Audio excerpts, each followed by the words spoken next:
원장님, 이번 하반기 우리 부동산 시장에는 어떤 일들이 좀 일어날까요? 네, 부동산은 이제 여러 가지 정책들이라든가 아니면은 지역별로 이슈가 있을 수가 있어요. 그런 것들 때문에 이제 부동산 가격이 상승을 할 수도 있고 혹은 악재를 만날 수도 있습니다. 올 여름을 지나고 하반기까지요, 굵직한 몇 가지 이슈들이 있는데 사실 규제 정책에 관련돼서는 지난 8.2 대책 이후에 상당히 많이 나와 있고요. 올 하반기는 이제 규제라기보다는요, 호재들이 조금 몇 가지가 있는 것 같아요. 굵직한 거 몇 가지를 중심으로 여러분들하고 한번 알아보도록 하겠습니다. 자, 8월 달에는 가장 굵직한 게 뭐가 있냐면 도시재생 뉴딜 사업지가 확정이 되게 됩니다. 자세한 사항은 이따가 말씀을 드리겠지만 도시재생 뉴딜로 인해서 그 마을이 좋아지게 되면은요, 부동산 가격이 상승할 수 있다라고 하는 그런 부분이 있기 때문에 여러분들이 이것도 좀 8월 달에 한번 주의 깊게 한번 봐주시고, 두 번째는 9월 달에 인천공항철도가 지금 현재 있는데요. 중간에 마곡나루역이 개통을 하게 됩니다. 그리고 10월 달에는요, 우리가 바라고 있던 9호선 연장 라인이 개통을 하게 됩니다. 종합운동장에서 강동 보훈역까지입니다. 보훈병원역까지죠. 그리고 12월 달에는요, 또 12월 달에는 송파에 가락시형 아파트를 재건축을 한 송파 헬리오시티가 또 입주를 앞두고 있습니다. 첫 번째 좀 살펴보도록 할게요. 8월 달에 있을 도시재생 뉴딜 사업지 확정인데요. 이 도시재생 뉴딜이란 말을 상당히 많이 들어보셨을 겁니다. 지금 정부에서는요, 매년 큰 돈을 투자라기보다는 이제 지원을 해서 쇠퇴한 그런 도시를 좀 깨끗하고 살기 좋은 동네로 만드는 그런 지원 사업을 하겠다라고 공약을 해서 지금 현재 진행을 하고 있는데, 2018년도에 여러 지자체나 단체에서 신청을 했어요. 우리 마을이 이러이러해서 지금 개발이 필요하다 혹은 정비가 필요하다라고 해서 이제 신청을 했거든요. 그 신청한 데를 이제 심사를 해서 선정을 하게 되고 그 확정 발표가 바로 8월 달, 다음 달에 나게 되는 것입니다. 이 도시재생 뉴딜 사업하면은요, 여러분들이 좀 하나를 좀 주요하게 알아두셔야 될 부분인데요. 중요한 부분이 있는데, 도시재생 뉴딜 사업은 공공에서 재원을 투입하는 그러한 사업인데, 결과적으로는 철거형 개발 사업이 있는 곳은 지원을 원칙적으로 안 하는 것입니다. 무슨 얘기냐면, 우리가 이제 개발 사업이라고 하는 것은 여러 가지 종류가 있는데요. 재개발이나 재건축 이런 데는 어떨까요? 기존에 있는 건축물을 헐고 새로 짓는 것이죠. 이런 것들은 개발 이익이라고 하는 부분이 따라가고, 그리고 투기적 가수요가 들어가면서 사회 전반적으로 조금 위화감을 조성할 수가 있다. 그런 사업에 돈을, 민간 사업에 공공의 재원이 들어가는 것은 좀 원칙적으로 좀 아니지 않는가라고 해서요, 철거형 개발 사업을 하는 곳이 아닌 개량이 필요한 곳에 재정 지원을 하는 그러한 사업이라고 보시면 될 것 같습니다. 그래서 보시면 재개발, 재건축 등의 기존의 철거형 도시정비 개발 사업이 아니라 기존의 모습을 유지하는 환경 개선 중심이라고 하는 것이 가장 중요합니다. 그래서 여러분들 도시재생 뉴딜의 사업지로 결정이 됐다. 물론 좋습니다. 그 동네가 이제 좋아지는 거니까 좋은데, 예전에 여러분들이 투자를 냈던 재개발, 재건축 그런 마을 단지 입지하고는 조금 다른 그러한 결과가 나오게 됩니다. 그래서 도시재생 뉴딜이 투자하시는 분들한테 커다란 투자 수익을 가져오는 그런 형태의 사업은 아니라고 하는 것을 여러분들이 기본적으로 좀 알아두시면 좋을 것 같아요. 그래서 전국에 한 500곳 정도에 낙후된 곳을요, 재정을 2조 원을 투입을 해서요, 그리고 도시기금을 5조 원, 그다음에 공기업 사업비 3조 원 해서 연간 50조 원을 투자하는 5년간, 그러니까 10년 동안 1년 동안 10조 원씩 투자를 하게, 굉장히 큰 돈이죠. 이런 돈을 투자를 해서 도시 재생을 유도를 하겠다라고 하는 그런 사업입니다. 한 5가지 종류의 사업의 종류가 있는데요. 근린형이 있고요. 그다음에 중심지형이 있고요. 그다음에 경제 기반형이 있습니다. 요 세 가지는요, 공공 주도에서 약간 큰 사업들이라고 보시면 되고요. 여러분들 마을에 들어가는 사업은요, 우리 동네 살리기와 주거 지원형이라고 하는 것이 있어요. 여기 보시면 원활한 주택 개량을 위해서 골목길을 정비하겠다. 이건 재개발, 재건축이 아니겠죠. 그 다음에 소규모 주택 정비에 무엇을 기반을 마련하겠다라고 하는 것입니다. 다시 말씀을 드리지만 도시재생 뉴딜 사업은 철거를 하고 다시 짓는 그런 개념이 아니라 개량을 하고 환경을 개선시키는 그러한 사업이구나라고 하는 것으로 여러분들이 개념을 잡으시면 될 것 같고요. 요번에 지자체에서 지금 올린 게 23곳입니다. 이 중에서 70곳을 선정을 하려고 하고 있고요. 국토부가 직접 평가하는 게 있어요. 그러니까 여러분들이 우리 동네는 도시재생 뉴딜 사업이 필요하고 재정을 지원해 주세요라고 했더니 그렇다면 국토부가 직접 평가를 하겠다. 그래서 80곳이 신청을 했는데 그중에 30곳은 국토부가 직접 심사를 해서 뽑겠다라고 하는 것입니다. 그래서 이 두 개를 합치면 대략 100곳 정도가 8월 달에 이제 결정이 되게 됩니다. 자,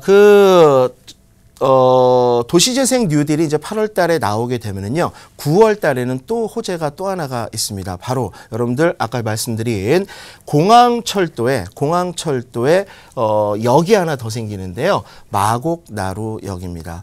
이 마곡나루역은 지금 현재도 9호선이 닫고 있는 데인데요. 이게 이제 더블 역세권이 되면서 상당히 더 많은 주목을 받게 되는 그런 지역으로 이제 탈바꿈을 하게 됩니다. 정말 많은 분들이 좀 기다리셨던 것 같은데요. 자, 보시면은요, 제가 여기다가 이렇게 동그라미를 하나 쳐놨어요. 이게 어디냐면은요, 마곡나루역 인근에 있는 아파트입니다. 여러분들 예를 들어서 지하철이나 철도가 개통을 한다라고 하면 부동산 그 지역의 입지가 인프라가 좋아지는 거기 때문에 가격이 오르는다는 사실은 알고 계시죠. 그렇다면 지금 마곡나루역 인근에 아파트 시세는 어떻게 가고 있는지 또 오피스텔의 수익률은 어떻게 가고 있는지를 잠깐 살펴보려고 제가 이 화면을 좀 띄워놨습니다. 그러니까 여기 마곡나루역 옆에 바로 마곡 엠벨리라고 하는 역세권 아파트가 있는데 여기에 시세를 잠깐 보도록 하겠습니다. 자, 마곡 엠벨리 4단지 34평의 시세입니다. 이렇게 보시면 위에 있는 것이 매매 시세고요. 밑에 있는 것이 전세 시세입니다. 매매 시세를 보게 되면 2016년도 지금으로부터 한 2년 전이죠. 2년 전부터 어떻게 되냐면 매매가가 이렇게 해서 2017년도 작년, 그러니까 별로 변화가 없었죠. 별로 변화가 없다가 작년 1년간 상당한 폭으로 가파르게 상승을 하고 있습니다. 근데 여기서 중요한 포인트를 좀 여러분들이 보셔야 되는데요. 이 매매 가격이 오른 이유가 무엇이냐가 상당히 중요합니다. 매매 가격이 오른 이유가 가장 건강한 오름폭은 무엇이 기반이 돼야 되냐면 전세 가격이 올랐기 때문에 매매 가격이 올랐다라고 하면 가장 정상적인 매매가 상승이라고 볼 수가 있어요. 그렇다면 같은 기간대에 전세 가격은 어떻게 되냐? 2017년 별로 변화가 없었죠. 2017년 10월 달에 전세 가격이 많이 올랐어요.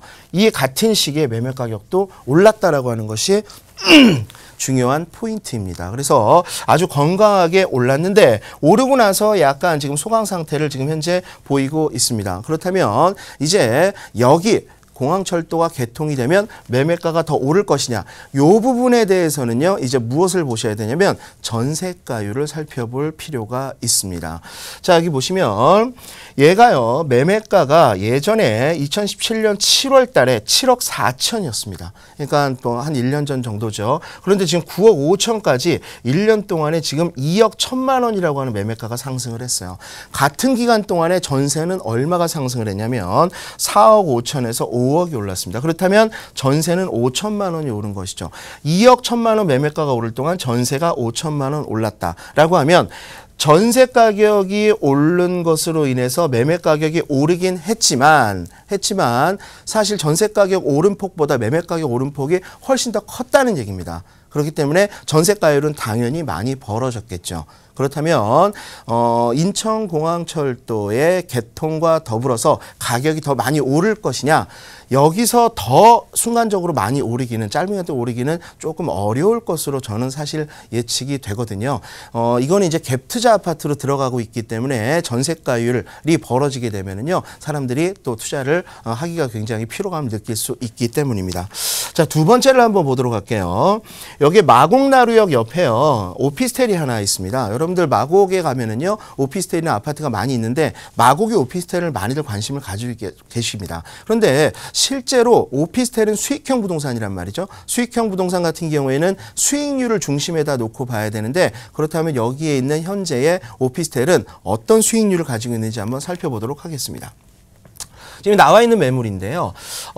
전용 면적이 22평방미터입니다. 여러분들이 아파트를 할 때는 평형이나 공급 면적을 보셔야 되지만 오피스텔 같은 경우에는 전용률이 떨어질 수 있기 때문에 항상 전용 면적을 기준으로 비교 평가를 해보시는 것이 중요합니다. 그렇다면 여기 있는 보타닉 푸르지오는 22평방미터, 그러니까 대략 얼마 정도 될까요? 한 6평, 6.23평 정도 전용 면적을 가지고 있는 그런 오피스텔인데요. 얘가 매매가가 얼마냐, 전세가가 얼마냐를 살펴봤습니다. 월세가가 지금 매매가가 2억 3천입니다. 2억 3천인데 보증금 1,000만 원에 월 55만 원이에요. 수익률을 한번 살펴보면은요. 55만 원에 12개월을 받으니까 660만 원의 연 수익이, 연 이익이 나오게 되겠죠. 그렇다면 투자 금액을 봐야 되는데 매매가가 2억 3천, 보증금이 현재 1,000만 원. 그래서 빼게 되면은요. 투자 금액은 2억 2천만 원이 되겠죠. 그러면 연 들어오는 수익 나누기 투자 금액인 2억 2천만 원 하게 되면은요. 지금 3%라고 하는 연 수익률이 나오게 됩니다. 근데 어떤 분들은 이런 얘기를 합니다.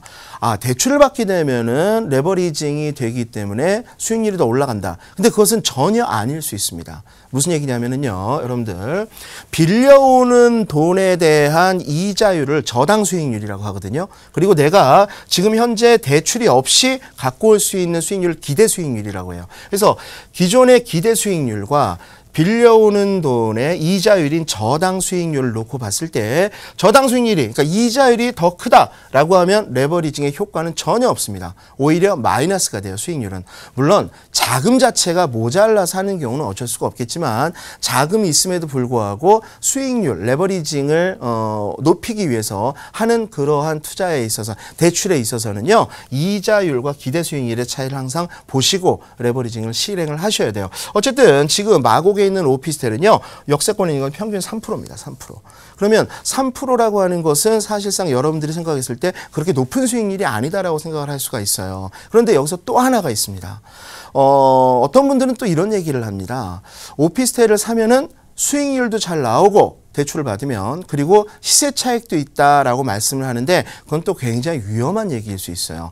여기서 매매가가 만약에 수익률 시세 차익이 난다라고 하면 매매가 2억 3천에서 얘가 2억 5천이 되고 3억이 되면 수익률은 어떻게 될까요? 수익률은 2% 미만으로 주저앉게 됩니다. 그러면 얘는 매수자가 없게 되는 것이에요. 매수자가 없는 가격은 가격이 아니죠. 그래서 수익형 부동산 같은 경우에는 애초 출발하는 기대 수익률 자체가 높아야 훗날 시세 차익을 낼 수 있다라고 하는 점 여러분들이 꼭 기억해 두시기 바랍니다. 시간이 많이 없어서요. 그냥 바로바로 제가 한번 진행을 할게요. 지금 올 하반기에 있을 그러한 이슈를 지금 살펴보고 있는데요. 지하철 9호선이 또 연장 개통되게 됩니다. 종합운동장역에서요. 보훈병원역까지 이렇게 더 연장이 되게 돼서 개통을 하게 되는데요. 여러분들이 가장 관심이 많은 게 아파트죠. 그럼 어떻게 해야 되겠습니까? 삼전사거리, 배명사거리, 서총역, 방위사거리, 그래서 쭉 중간중간에 나오는 역들에 어떠한 아파트들이 있는가, 그리고 그 아파트들이 어떻게 나중에 시세가 갈 것인가, 이런 것들을 좀 살펴보면 되겠죠. 한번 보도록 하겠습니다. 지금 삼전사거리역 같은 경우에는 잠실 우성 4차 아파트하고요. 잠실동 현대아파트를 여러분들이 좀 주목을 해보시면 될 것 같고, 그 다음에 올림픽공원 남사문에도 여기 하나 생기는데요. 여기에는 지금 여러분들이 잘 아시는 올림픽 선수 기자촌이 있습니다. 재건축을 원래 앞두고 있었는데요. 이번에 이제 그 정부가 규제안을 내놓으면서 지금 현재 주춤하고 있는 그런 상태죠. 그리고 올림픽공원역이 있는데 여기에는 또 둔촌 아파트가 자리를 하고 있습니다. 둔촌 아파트는 여러분들 아시겠지만 송파구나 강동구 쪽에서는 또 대장주 아파트이기 때문에 관심을 가져볼 만하고, 마지막으로 보훈병원역에는요. 동아아파트라든가 성원아파트, 그리고 둔촌 현대아파트, 현대 3차 아파트, 이런 아파트들이 앞으로 9호선 연장 개통과 함께 주목을 받을 아파트다라고 여러분들이 좀 정리를 해보시면 될 것 같습니다. 자, 그 다음에 이제 또 하나가 있습니다. 송파 헬리오시티 가락시형 아파트를 재건축을 한 건데 대략 한 9,600세대가 올 12월에 이제 입주를 하게 됩니다. 사실 헬리오시티의 입주 때문에요. 송파 부동산 시장에 지각 변동이 좀 일어나고 있어요. 원래 한 5,000세대 정도 됐던 건데 이제 9,000세대가 넘게 지금 다시 돌아오고 있기 때문에 이 많은 세대가 입주를 하게 되면 일단 전세가 남아돌 수도 있다는 거죠. 그래서 전세 가격이 조금 떨어질 수도 있습니다. 이 송파 헬리오시티의 전세가 많아지고 떨어지게 되면 그 주변에 있는 기존 아파트, 재고 아파트들의 전세 가격 하락에도 영향을 미칠 수가 있어요. 그렇다면 우리가 흔히 알고 있는 갭 투자 측면에서는 어떨까요?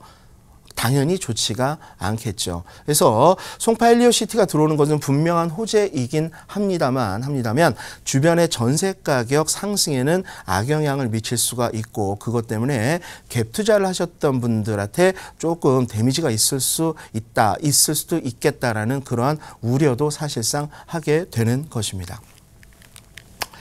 자, 이 가락시형 아파트 특징을 잠깐 살펴보도록 할게요. 가락시형 아파트, 그러니까 송파 헬리오시티는요, 35층입니다. 그리고 동수도 굉장히 많아요. 84개 동입니다. 그리고 전체 9,500세대고요. 거의 뭐 미니 신도시급이라고 할 수가 있겠죠. 그리고 전용 면적은 굉장히 다양합니다. 13평부터요, 더 큰 것까지 있고요. 45평까지 있고요.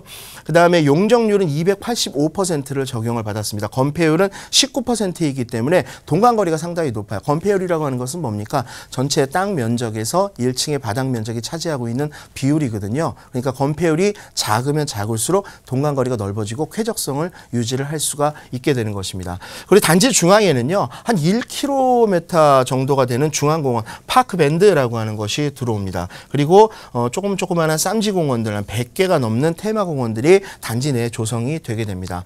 그리고 파크밴드 지하에는요, 피트니스 센터라든가 골프 연습장, 도서관, 보육시설 이런 것들이 들어오기 때문에 주민들이 하나의 생활 편의성을 누리는데 부족함이 없는 그러한 아파트 단지가 이제 들어오게 되는 것입니다. 접근성을 보더라도요. 송파에 있는 송파역, 8호선 송파역과 연결이 되고요. 그다음 가락시장역과 한정거장, 그리고 잠실역과 두정거장 차이기 때문에 교통 접근성도 상당히 뛰어나고요.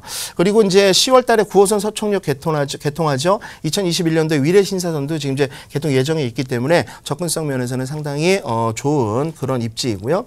학군도 뭐 단지 내에 가락초등학교라든가 가락 1초등학교라든가 중학교 이런 것들이 들어오게 되고요. 그리고 석천초등학교, 중대초등학교, 가온초등학교, 일시진, 배명, 잠실여고 등이 인근에 있습니다. 편의시설은 뭐 여러분들 잘 아시겠지만 롯데월드도 있고 그다음에 롯데월드몰, 롯데마트, 이마트, 가락시장 이런 것들이 있기 때문에요. 가락시형 아파트를 재건축한 헬리오시티 앞으로 사실 많은 송파, 잠실 주민들한테요. 각광을 받은 그런 아파트가 될 것 같습니다. 지금까지 하반기에 어떠한 부동산에 굵직한 이슈들이 있는지 여러분들에게 설명을 드렸습니다.